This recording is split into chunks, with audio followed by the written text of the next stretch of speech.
Vegetables, and welcome to your third talk for writing session in the Innovate Week. Today we are working on our problem. So we have already started our opening, our build-up, and now we're into our problem. So we've got 5 main parts to our story. Okay, so we're on the third part, so we're just on the problem. We don't want the resolution today or the ending, okay? So we don't want the problem to be fixed. No, it's not a lot, but we need to think about where we left off. And we left off where Olive was feeling a bit scared. Uneasy, wasn't she? The lights of the train with the beady eyes. Yeah, we'd already had, the grill, wasn't it, that was growling at her. Yeah. So she was already, with its gnashes. So, yeah, she was feeling uneasy, and now she needs to probably actually be outwardly scared. Yeah. Something needs to happen. This is the problem.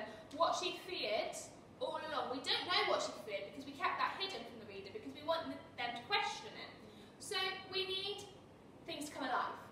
So I think, now she come to her eyes and was humming to herself in our story, wasn't she? And then it moved. Okay, we don't know what it is.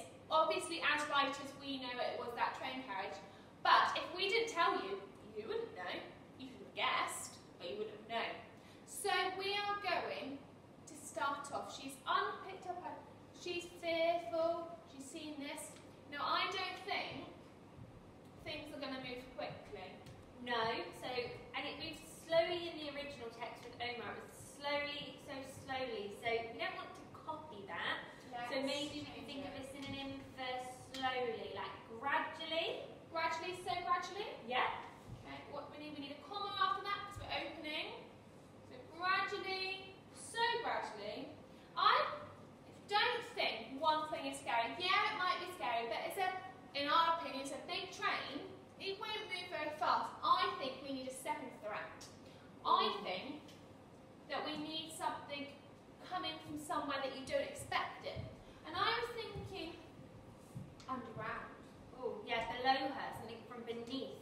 So how could it come up from beneath her? Maybe through like a drain or something? Like sewer drains. So gradually, so gradually, a second shape.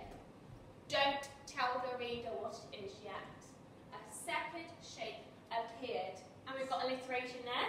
From the drains below. So we're being explicit, we're being clear with where they've come from. We don't know what it is. It's a second shape, it's one thing. Now we're going to give the reader a hint, okay? I'm going to say, I think metal, because that gives us a thing. And I'm going to make a little bit of an idea from Fowler's Yard. I think about metal claws can graze the neglected track. Because the track's not been used. And neglected's a really good word as well. What does it mean? It means, it's not looked after, is it? Because we've spoken about disused, we've spoken about abandoned. If we keep repeating the same things, it loses its effect. So we want to see about the different synonyms we could use. So again, if we're finding it tricky to think of synonyms, get a thesaurus. You've got the online ones that you can use on your tablets, devices, laptops, whatever you're using to access these videos, okay? So make sure you make use of those devices. Gradually, so gradually, a second shape appeared from the drains below. Metal claws graze the neglected tracks. I think we name it. We've got to tell them what it is. And what would be coming up through a sewer and a drain? So, again, we could have an idea from the original text of, because we've got a similar sort of setting. So what about a rat?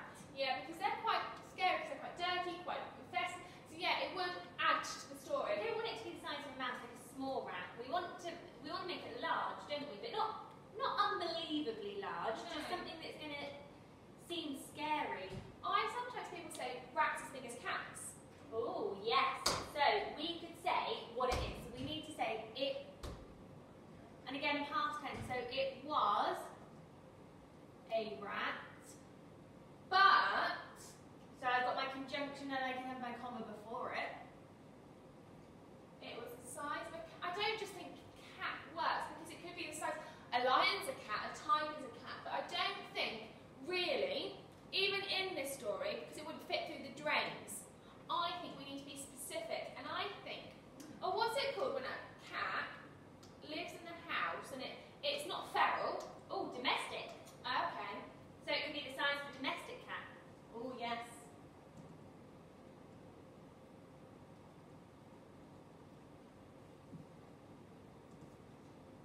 which is definitely bigger than you'd sort of imagine a rat to be if you imagined it, wouldn't it? Yeah, I think we've all seen a cat before. We've seen a cat walking across the playground. We know the size of a general domestic cat.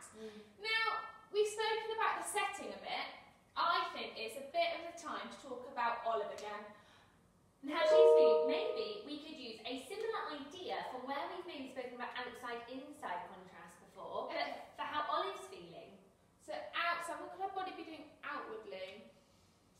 Could be shaking, it could be She's the scared. opposite. So she could be still, she could be frozen, but we've said that Olive froze previously in another paragraph. What about statue? Statue's still. So we could use the simile to say that she was still as a statue. Okay, so Olive. So outside. Oh, again, we want outside, inside. We want to show those writers we know those techniques. So that would be something you might put in your boxing up as your story language. Outside, Olive was as still as a statue.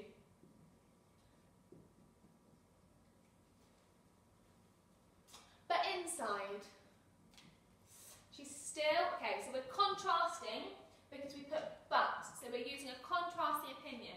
So still, okay, so inside, so we must be going a bit crazy. I think when I got jumped this morning and my heart pounded and it pounded and pounded and went really quickly. It does.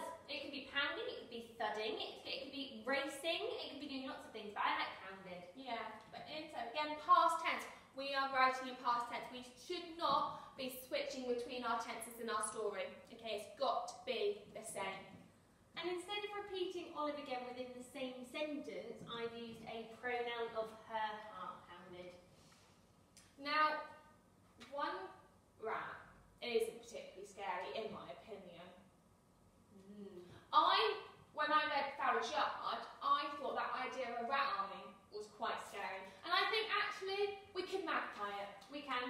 So actually she's surrounded, isn't she, by, and it's suggested by a lot of rats, it's not just one. So do we want to maybe start with a conjunction? Or as... No, I don't want to go 5 minutes later. No. It's not scary. And it's not, why? What would she have been doing? Would she have been stood there like solid like a statue for 5 minutes? Because actually lots of things can happen in 5 minutes. If something happens suddenly and it sort of comes across you without you realising it, it's almost like it's magic. Or as if by magic? My class like using that, but they also like in the blink of an eye. Yeah, that's a good one. They like as if, yeah. So we like doing that in kites, don't we? So, as if by magic, she was surrounded, not just nearby. She was surrounded, so she's stuck in the middle. She's surrounded, that imagery for the reader, by a rat army. Oh, what seemed like. Oh, because actually, we don't know they're a rat army. I like that idea better. It's a good job we're working as a team, isn't it? I just thought, actually, is it a rat army, or could we just say it seemed like a rat army because there was just so many of them? Right. So we've got gradually, a second shape appeared from the drains below. Metal claws grazed the neglected tracks. It was a rat, but it was the size of a domestic cat. Outside, Olive was as still as a statue, but inside, her heart pounded. As if by magic, she was surrounded by what seemed like a rat army. I think we've done quite a lot of...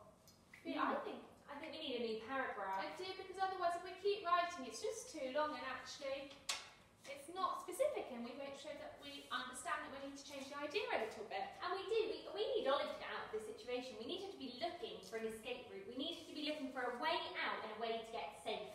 But she's not going to get safe, is she? No. So at this point she's looking for it and maybe she finds a few problems in her way as well. So she's got to, we're suggesting she's going to have to overcome something when she does do it, because we know that actually she's scared in this environment. We've got lots of things that she's scared of. But if she stays there, something bad's going to happen to her. So she needs to move, and she needs to move quickly, surely, because actually she's surrounded by a rat army. They might be pouncing, they might attack. So it's going to be, she needs to do it now, or it's never going to happen. She's not going to make it out. So Olive's going to know it's now or never, isn't she? So maybe, my new paragraph, I'm just going to indent here. So Olive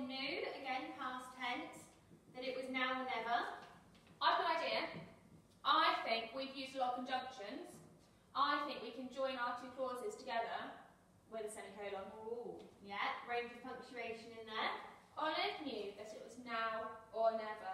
So she had to escape. She had to. Otherwise, I don't want to think about what could happen to her.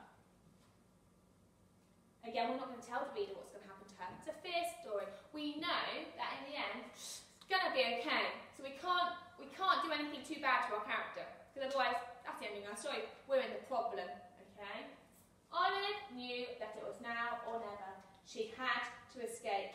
So she's going to have to look around, isn't she? So she stood still. I think she's still a bit like a statue. So it's going to be her eyes that are moving around. It might dart around. Oh, dart. Yeah, that's suggesting quick movement, isn't it, as well? It's also adding that element that she knows it has to be quick, because if she's not quick, she doesn't know what's going to happen. So we need to quicken the pace almost by our word choices. Her eyes darted around, and she's looking for a way out. But I don't think it's that easy, because there's a tale of fear. I don't think she can see one. No, it's too easy. If she can get out there, actually we want to build that suspense a little bit more, that what's she going to do, definitely. A way out, but she...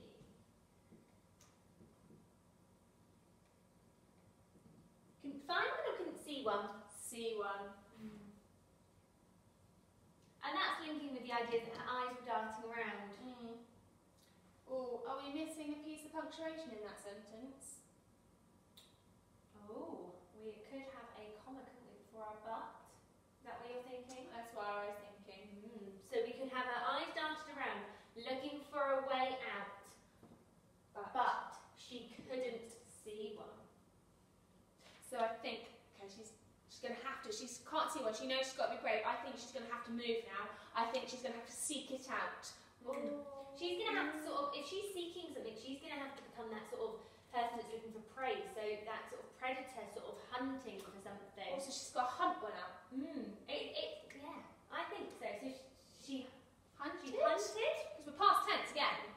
She hunted for a safe spot, because if she can't find a way out, she needs to find somewhere where she can be safe while she has time to think, time to get out. She's in the open where she is at the moment and not feeling very secure, isn't she? So, where's she going to decide on? Well, I'm just picturing a train station in my head, and I know they've got lots of pillars From the platform, yeah. But again, it's disused, it's old, so I don't think the pillar It's falling down, perhaps, but crumbling. Because again, that adjective just adds so much to our story. It adds that detail and it really puts a picture in the reader's head. If we just said pillar, she decided on the pillar.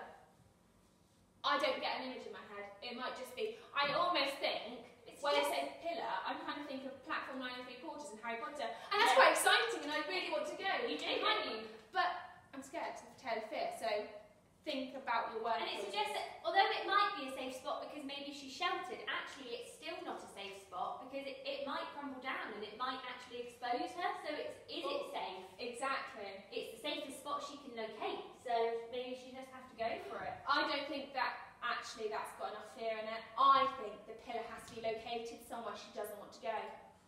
So we've already got the rats coming out of the drains, but in the previous paragraph we were talking about the carriage. So maybe it's going to have to be the other side of the carriage, and she's going to have to face her fear to go to get to her safe spot. Yeah. Was it behind it, do you reckon? Yeah, I think behind, because then you've got to really, because carriages are really long, so she's going to have to really, really run for it, really go for it, and commit to getting there. Would you get there? Again, it's a problem. It's not going to be easy. Her eyes darted around looking for a way out, but she couldn't see one. She hunted for a safe spot and decided on the crumbling pillar, but it would be behind the empty carriage. Again, I can put in another piece of punctuation, my comma before my conjunction. I think that we said that her heart's pounding. I don't think her heart stopped pounding. I think when sometimes we've got her heart pounding, we might go breathing heavily. Yeah, we might be hyperventilating a little bit. And when you hyperventilate, you kind of pant. Yeah, Like a dog. panting. So panting heavily, and when you breathe, your organ that helps you breathe is your lungs. They could feel like they're going to burst. Ooh. Panting heavily with her lungs bursting. This is when she's going to realise that length of the carriage, she's got to get there. She can't just have a leisurely walk there. She can't jog there. She's going to have to sprint, because if she doesn't sprint, she might be got. And we don't want her to be caught doing. So she's going to have a realisation, isn't she? She's going to notice, actually, yeah, that she's going to have to be really quick, isn't it? Yeah, so she realised Yeah. she'd have to sprint across the tracks between.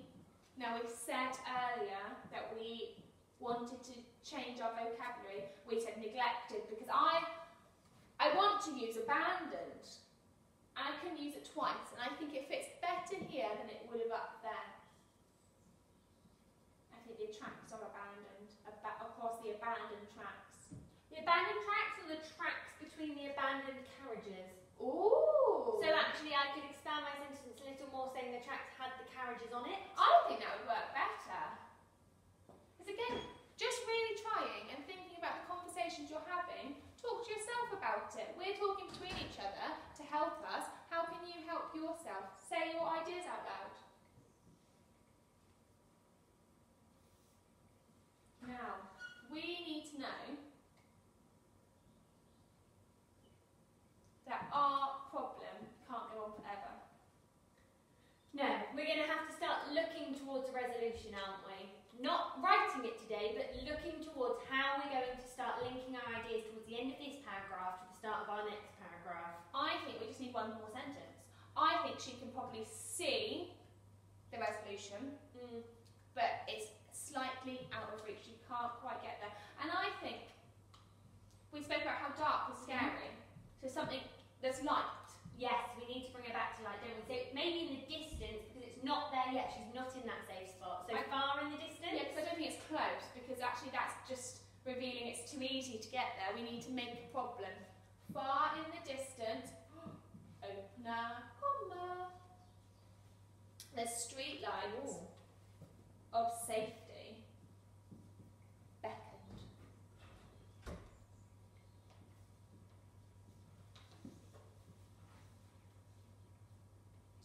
I think we need to say she needed to get there. Beckon's an interesting word. I wonder whether some of our classes know what that word means. Beckon meaning that actually they're going to be bringing that back to them, isn't it? It's calling on something, isn't it? So far in the distance, the street lamps of safety beckoned. And then we can go with your idea of she needed to get there. I think we need a really short, sharp sentence. Well, how did she need to get there? Fast. So she needed to get there and Fast. fast. I don't think a full stop's going to do it in the end. I think we need to exclaim it. Yeah, I think so. So should we read through all of that then? So we've got gradually, a second shape appeared from the drains below. Metal claws grazed the neglected tracks. It was a rat, but it was the size of a domestic cat. Outside, Olive was as still as a statue, but inside her heart pounded. As if by magic, she was surrounded by what seemed like a rat army. Olive knew that it was now or never. She had to escape. Her eyes darted around, looking for a way out, but she couldn't see one. She hunted for a safe spot and decided on the crumbling pillar, but it was behind the empty carriage. Panting heavily with her lungs bursting, she realised that she would have to sprint across the tracks between the abandoned carriages. Far in the distance, the street lamps of safety beckoned.